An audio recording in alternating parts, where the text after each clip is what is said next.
Fernanda. Bueno, sí, es la cuestión de fondo, ¿no? Y cómo se compatibilizan la diversidad de necesidades que tiene nuestra economía, porque no podemos desconocer, por una parte, por supuesto, que las cuentas públicas llegaron antes de la pandemia, ya cuando asumió nuestro gobierno, en una situación, digamos que muy exhausta, por lo que el gobierno anterior había dejado, y particularmente con una situación muy crítica en materia de restricción externa, que, como sabemos, es un problema que acecha a la economía argentina desde siempre y que lamentablemente durante los 4 años de Macri, a esta altura tenemos muy claro que fue bestial, que fue insostenible, irresponsable, y que tuvo como contracara además el periodo de mayor fuga de capitales de nuestra historia, ¿no? En esos 4 años. Esto es un poco el contexto en el que se encuentra la economía argentina, y lo que explica la preocupación de aquellos que están mirando con atención qué es lo que ocurre con las cuentas de nuestra economía, qué es lo que ocurre con la evolución de la recaudación, qué es lo que ocurre con el gasto social, con el gasto en infraestructura, con el gasto del Estado, y cómo se van construyendo ciertos equilibrios. Pero bueno, en parte con la pandemia, que nos golpea fuertemente, no solo a la Argentina, sino a todo el mundo, que no estaba obviamente en los planes de nadie. Por supuesto, es una situación absolutamente indeseada, indeseable, pero es la que nos toca y hay que afrontarla y responder de la mejor manera posible a ese contexto tan adverso, y que se conjuga con una realidad económica y social muy compleja, ¿no? Donde se han agudizado la pobreza, la desigualdad, el desempleo, bueno, todos los indicadores que hablan indudablemente de un malestar en lo que tiene que ver con la situación social. Ahora, Fernanda, en ese contexto yo veo las dos posiciones. Digo, bueno, una situación muy compleja en términos de recursos por lo que ha ocurrido, por la pandemia, y la pandemia, por otro lado, la necesidad de la gente que no soporta, el bolsillo no soporta mayores aumentos. Indudablemente, por eso yo creo que acá la respuesta que tiene que dar el Estado es extremar la imaginación y los esfuerzos, primero para responder a lo más urgente e impostergable, que tiene que ver con la situación que están viviendo millones y millones de familias argentinas. Pensemos que estamos en un 42% de pobreza, ¿no? El último dato oficial que tenemos medido por el INDEC. Esto ya de por sí es una situación dramática, ni hablar cuando uno entra a desagregar esa situación y observamos lo que ocurre con los niños, con los jóvenes. Pero ahora, frente a un diagnóstico compartido para mejorarle la vida a las grandes mayorías, ahora, dentro del frente, ¿hay 2 modelos económicos distintos o hay 2 maneras distintas de encarar este tema? Sí, tal vez hay matices respecto de cómo encarar este tema, ¿no? Si vos me preguntás a mí, bueno, lo que yo pienso en relación con las tarifas lo he dicho públicamente en la oportunidad que tuve de expresarme en la audiencia pública. Realmente el bolsillo de los argentinos está tanto más exhausto que la economía argentina en general, por lo menos el de la gran mayoría de las familias populares, trabajadoras, de la clase media, y realmente es muy difícil pensar que haya condiciones para poder absorber mayores... el del 9%. Alrededor del 9% para el caso de la energía eléctrica, y algo menos en el caso de las tarifas de gas, y realmente me parece que es un límite de lo que las familias argentinas pueden tolerar. Y algo parecido ocurre con la realidad de nuestro entramado productivo, nuestro entramado PYME, que es la gran mayoría de las empresas en nuestro país y además los grandes generadores de trabajo.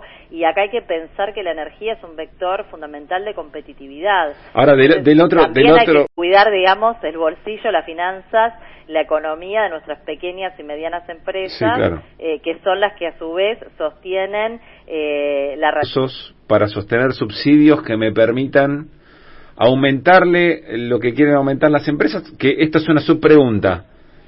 ¿Es necesario que haya aumentos o que se modifiquen los ingresos de las empresas, o con lo que ya obtuvieron durante el macrismo debería alcanzarles? Y entonces el gobierno dice, bueno, vamos a suponer que sí, Entonces hay un sector dentro del gobierno que dice, bueno, pero ¿yo dónde saco los recursos para seguir sosteniendo estos subsidios? ¿Cómo se responde desde la postura que vos tenés, Fernanda? Bueno, a ver, yo creo que es un momento de esfuerzos compartidos, ¿no? Donde evidentemente el Estado tiene un rol absolutamente crucial y preponderante de tender la mano a todos aquellos que lo necesitan, pero también hay 4 años del macrismo, de los pocos a los que les ha tocado ganar con ese modelo que se instrumentó en aquellos años, y además hay sectores a los que no les ha ido mal incluso durante la pandemia, sí, a diferencia de lo que ocurrió con la mayoría. Bueno, esos sectores me parece que son los que también tienen que colaborar con el Estado y cooperar con el conjunto de la comunidad haciendo un esfuerzo. Evidentemente las empresas del sector energético entran dentro de este universo, ¿no? La verdad es que obviamente tienen que tener una ecuación que les permita, desde luego, funcionar, que todas las cuestiones operativas funcionen como debe ser, incluso nadie está pensando en que como cualquier empresa no tengan uso. Claro, lo que pasa es que no conozco empresa, Fernanda, sí, que acepte una discusión por los márgenes razonables de ganancia. No conozco una sola, o un sector económico que lo acepte. Pero ahí es donde pero ahí es donde entra en juego el Estado, que es el que en todo caso tiene que equilibrar esta cancha, porque sí, está bien, las empresas están pensando todo el tiempo, los empresarios, en maximizar las ganancias, en distribuir todos los dividendos que puedan, y ahí es donde tienen que también entrar a tallar los límites, ¿no? Decía, por ejemplo, una de las primeras condiciones que estableció el interventor del Enargas, aún antes de que se definieran las tarifas, pero como para despejar el escenario de las dos distribuidoras como comercializadoras. Claro, bueno, hay límites que los tiene que fijar el Estado, y que no estamos planteando ninguna locura ni nada fuera de lo razonable, porque todas y todos, desde el lugar que a cada uno le toca ocupar, debemos comprender que estamos en una situación absolutamente excepcional. Ahora, entonces, Fernanda, yo entiendo... Ningún actor puede pretender moverse o actuar como si estuviésemos en una situación de normalidad, porque esa no es la realidad que hoy nos toca vivir. Entiendo, Fernanda, las dos posturas. No sé si son matices, pero en todo caso ya, más que economista, como dirigente política, te pregunto, ¿son compatibles? Sí, son compatibles si pensamos en una lógica donde, como te decía antes, tiene que haber esfuerzos compartidos, ¿no? Yo te pongo un ejemplo, el Estado tiene muchos esfuerzos por delante por hacer, porque no es solamente garantizar que las familias puedan contar con servicios que son fundamentales, que son derechos humanos, como es el acceso al gas, a la electricidad, al agua, sino una multiplicidad de situaciones. Sin ir más lejos, el año pasado, por ejemplo, el Estado acompañó al sector privado a pagar salarios. En el caso de muchísimas empresas, eso fue una de las grandes erogaciones que hizo la administración, además del IFE y además de toda una serie de políticas, de medidas que se llevaron adelante. Bueno, yo creo que allí ahora llegó el momento de que realmente los esfuerzos sean compartidos para que los recursos del Estado puedan ser efectivamente volcados a quienes más los necesitan, a quienes más necesitan esa asistencia, que es a garantizar que las tarifas se ubiquen en niveles razonables y accesibles para el conjunto de la comunidad, no solamente de las familias, sino también de las pymes, para garantizar que los argentinos y las argentinas que tienen la desgracia de estar viviendo por debajo de la línea de la pobreza tengan garantizado el alimento y los servicios básicos, y sobre todo para que se puedan cuidar y preservarse en este contexto de pandemia con estos niveles realmente dramáticos. ¿Al gobierno para esto? ¿Cómo? ¿Le está faltando determinación el gobierno para marcar esta cancha? Mira, yo creo que hay otros jugadores que todavía no han entrado a la cancha. Por ejemplo, los bancos, ¿no? El sector financiero. Es uno de los sectores que a mi juicio está en condiciones de aportar para sostener la realidad de toda la comunidad de la que todos formamos parte, también ellos, esa comunidad en la que acumulan las ganancias que todos los años acumulan y de las que gozan, y está bárbaro que les vaya bien, pero hay un momento que llega el momento de aportar. Solos no lo van a hacer. Falta ahí determinación del gobierno para el presidente le va a decir. Nadie hace nada solo. Entonces falta determinación del gobierno para. Y además para está muy bien que así sea, porque las reglas tienen que ser explícitas y claras para todos, y hay que fijarlas, hay que fijar esas reglas de juego. Pero falta determinación, Fernanda. Estamos en un contexto de pandemia, y que si los recursos del Estado, en todo caso, tienen un límite que no está dado tanto por la restricción fiscal, por la restricción presupuestaria, sino esencialmente por la restricción externa, por la falta de divisas. Bueno, entonces los sectores que están en una posición privilegiada, como lo hemos hecho en el caso del aporte extraordinario, por ejemplo, pensando en la política tributaria, bueno, hoy tienen que poner el hombro, puede ser profundizando una política tributaria mucho más progresiva. El aporte solidario, hoy tuvimos un dato muy importante de la FIP que salió muy bien.